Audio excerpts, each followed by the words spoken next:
কতক মায়াকে লিয়াখে প্ৰমাণ পাৱে মনত চাৰে আন কাম নেৰৈ গুণনাম উপজৈ ৰতি কৃষ্ণত।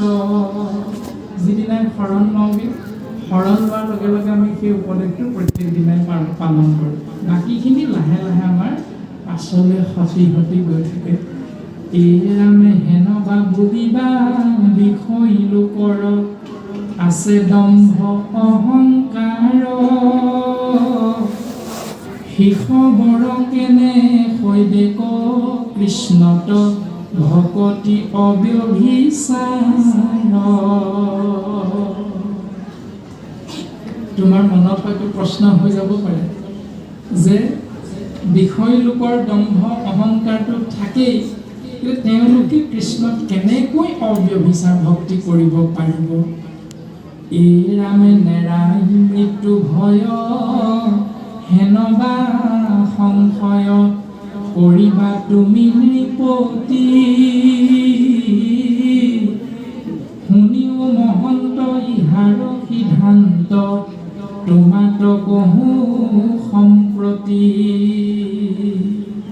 তেওঁলোকে মৃত্যু ভয়ৰ পৰা হাত সাৰিব নোৱাৰিব, এনেকুৱা কিবা এটা শংকা তোমাৰ মনলৈ আহিছে নিমিৰাজত। গতিকে সেই মহন্ত তোমাক আমি ইয়াৰ সিদ্ধান্ত দিম নহয়, তুমি শুনাচোন। এইৰাম যতে বিষয় সবে মায়াময় মনেহে কৰে প্ৰকাশ পুত্ৰ দ্বাৰা ধন সবেও সপোন ক্ষণেকে হুৱে বিনাশ। হেৰাম হেন জানি যিটো মন নিয়মি কৃষ্ণত ভকতি কৰে সেই মহাশয় এৰা মৃত্যু ভয় সুখে সংসাৰক তৰে।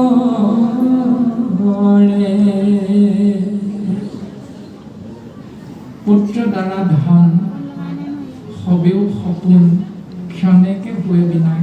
অৰ্থাৎ কোনে কাক দেৱ সুখ কোনে কাক দেৱ দুখ কোনে কৰি আছে অধিকাৰ যত দেখা চৰাচৰ কেহুনুহে স্বতন্ত্ৰ ফলদাতা সবাৰো ঈশ্বৰ।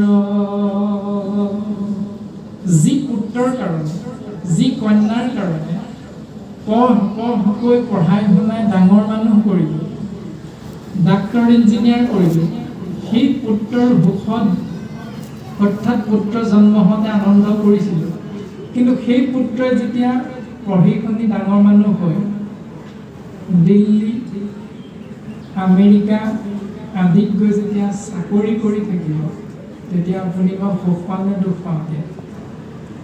জন্ম হওঁতে সুখ পালোঁ, মেট্ৰিকত ডিষ্টিংশ্যন পাওঁতে গৌৰৱ কৰিলোঁ আনৰ আগত কৈ কৈ, হায়াৰ ছেকেণ্ডেৰীত ভাল ৰিজাল্ট কৰিলে আপুনি মই একেবাৰে আনৰ আগত কওঁতে কওঁতে অহংকাৰৰ শেষেই নাই। যেতিয়াই হঠাৎ আপোনাক মোক নজনোৱাকৈ এজনী ভুৰুংকে আনি ঘৰত সোমোৱাই দিব, সেইদিনা আপোনাৰ মোৰ সেই সুখটো দুখলৈ পৰিণত হৈ যায়। তাৰমানে কোনে কাকত দেৱ দুখ কোনে কাকত দেৱ সুখ, কোনেও স্থায়িত্বভাৱে দুখ দি থৈ যাব নোৱাৰে, কোনেও স্থায়িত্বভাৱে সুখ দিব নোৱাৰে। কেৱল চৰাচৰ ব্ৰহ্মাণ্ডত সকলো বিপৰীতে কৃষ্ণ তত্ত্বহে কেৱল চৈতন্য বুলি কোৱা হৈছে, আৰু সেই চৈতন্য শক্তি কৃষ্ণ তত্ত্বহে কেৱল আমাক যিটো ফল দিব সেই ফলটো হ'ল অবিনাশী। কিন্তু বাকীসকলৰ সুখ দুখ এই ফলটো প্ৰত্যেক মুহূৰ্ততে বিনাশী বুলি শাস্ত্ৰই আমাক সিদ্ধান্ত দিছে। গতিকে সেই বিনাশী বিষয় সেই সুখ দুখৰ মাজত থাকি এক ঈশ্বৰ কৃষ্ণদেৱলৈ যদি আমি পাহৰি যাওঁ, তেতিয়াহ'লে জীৱৰ অধোগতি। যদি সেইখিনিক আমি গুৰুত্ব নিদি ঈশ্বৰ কৃষ্ণৰ নামক আমি অধিক গুৰুত্ব দি সেই পথেৰে জীৱন অতিবাহিত কৰোঁ, তেতিয়াহ'লে এই সংসাৰৰ পৰা সেহি মহাশয় এৰাই মৃত্যু ভয় সুখে সংসাৰ অৱতৰে।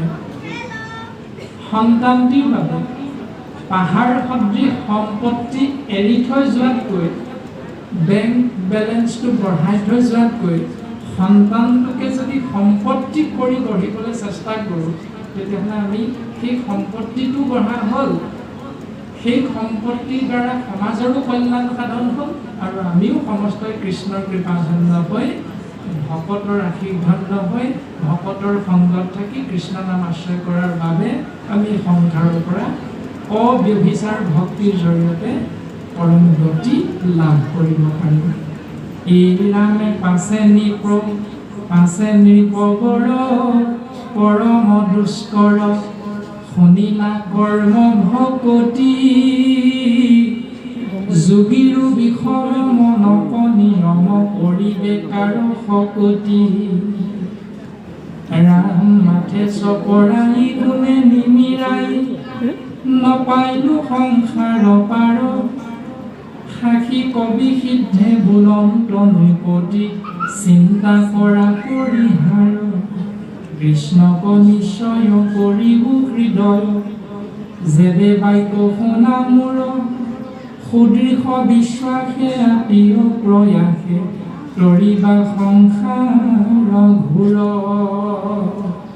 ৰাম ৰাম ভকতি সুলভ দেৱৰো দুৰ্লভ যোগীও নাজানে যাক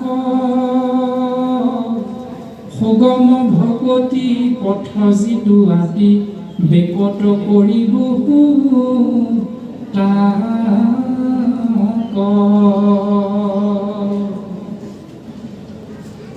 পৰীক্ষিতৰ অভিশাপৰ কথাটো যেতিয়া সমস্ততে খবৰটো বিয়পি পৰিল, তেতিয়া স্বাভাৱিকতে স্বৰ্গৰ দেৱৰাজ ইন্দ্ৰকে ধৰি সমস্ত দেৱতা মণ্ডলীয়ে পৰীক্ষিত ৰজাৰ ওচৰলৈ আহি শোকগুৰুক সেৱা নিবেদন কৰিছে যে তুমি হেনো পৰীক্ষিতক মহাভাগৱত কথা শুনাবলৈ বিচাৰিছা। বোলে হয়, পৰীক্ষিত অমৰ হ'ব তাৰ ঔষধটো আমাৰ ওচৰত আছে নহয়। বোলে কি? অমৃত আছে আমাৰ ওচৰত, আমি অমৃত খাই অমৰ হ'লোঁ, গতিকে পৰীক্ষিতকো যদি অমৃত খুৱাই দিয়া যায় তেতিয়াহ'লে পৰীক্ষিত অমৰ হৈ যাব। তেতিয়া শোকগুৰুৱে কৈছে যে তোমালোককতো কিবা এটা তাৰ বিপৰীতে লাগিব। বোলে লাগিব, কি লাগিব? ভাগৱত কথা পৰীক্ষিত শুনাব নোৱাৰিবা, আমাক শুনাব লাগিব। আৰু সেই কথাটোকে বৰ্তমান ক'লে ভকতি সুলভ কিন্তু দেৱৰো দুৰ্লভ। ভকতি দেৱতাই কৰিব পৰা নাই, কেৱল মনুষ্য আমাৰ বাবেহে ভকতিটো গুৰুজনাই সুন্দৰভাৱে দৰ্শন কৰাইছে। সদজ অন্দজ উদ্ভিদজ জৰায়ুজ যাক পুৰণ বুৰণ গজন ভ্ৰমণ চাৰিটি ভাগত বিভক্ত কৰিছে। এই চাৰিটি ভাগত বিভক্ত হোৱা বাকী তিনিটি ভাগৰ বিপৰীতে পঞ্চভূত 24টা তত্ত্বৰে গঠিত মনুষ্য শৰীৰধাৰী জীৱৰ বাবেহে ভকতি সুলভ বুলি সুন্দৰভাৱে সিদ্ধান্ত দিলে, যাক যোগীও নাজানে বুলি কৈছে। আৰু সেই সুগম বা সুলভ ভকতি নিষ্কণ্টক পথটো যিসকলে আশ্ৰয় কৰিব তেওঁ ঈশ্বৰৰ কৃপাধন্য হ'ব। আৰু তাকেই তোমাৰ আগত আমি সহজভাৱে প্ৰকাশ কৰিবলৈ আগবাঢ়িছোঁ। সেই নিমিৰজন তুমি শুনা। ইতিমধ্যে কৈ অহাখিনি যি স্বভাৱতে যিখিনি কৰে, হোম ব্ৰত তীৰ্থ যাগ যজ্ঞ পূজা পাতল দান দক্ষিণা নিত্য নৈমিত্তিক কৰ্ম, এইবিলাক কৰ্ম ভকতি বুলি কৈছে। আৰু এই কৰ্ম ভকতিখিনি আচৰণ কৰিবলৈ জীৱৰ বৰ কষ্ট, দুষ্কৰ বুলি কোৱা হৈছে। আৰু এই দুষ্কৰৰ বিপৰীতে সুলভ বা সুগম পথটো ভকতিমান তোমাক আমি দৰ্শন কৰাম, তুমি শুনা ছবি